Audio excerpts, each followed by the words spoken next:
Goeiemôre julle luisteraars. Is jy tevrede met jou inkomste? Jou maandelikse inkomste? Is jou maandelikse inkomste vir jou genoeg? Wees eerlik omtrent dit. Ek glo nie dat een van ons is tevrede met regtig wat ons deesdae verdien nie. Die inflasie en die kostes het so in die lug en opgeskiet dat ons skaars ons verpligtinge kan nakom. Al ek het vir jou die oplossing. Waarom verdien jy nie dollars nie? Want met dollars is jou verhandeling baie beter. Is 1 tot 15 of 1 tot 16 wat die rand na die dollar toe is. So, as jy dan begin dollars verdien, gaan jy baie makliker aan die einde van die maand al jou rekeninge kan betaal. Nou, dit is baie maklik om dollars te verdien. Jy skaf vir jou die Legacy Builder aan. Dit is 'n aanlyn digitale program. Dit is 'n eenmalige uitgawe. Hy word gebou volgens jou behoeftes met 'n website.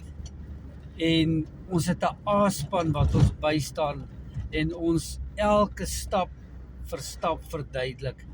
Is 'n familie wat ongelooflik vir mekaar help. En dan is dit baie maklik om hierdie besigheid te bedryf. Jy het so 2 ure 'n dag nodig.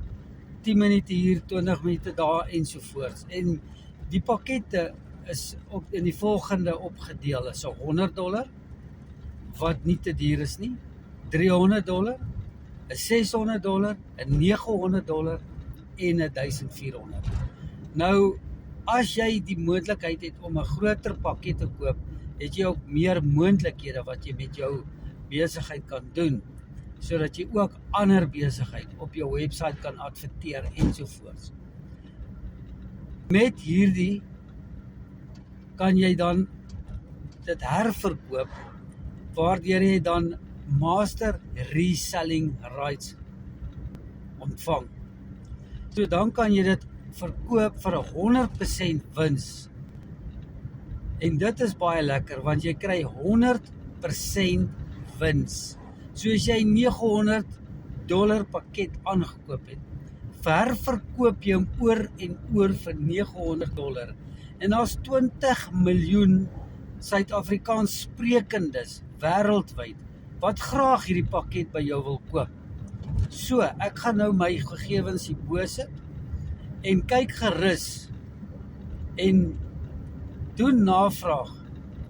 Ons het elke donderdag aand het ons 'n webinar waar jy kan gaan kyk hoe dit werk en dan 'n besluit maak en 'n oordeelkundige besluit maak sodat jy ook dollars kan verdien.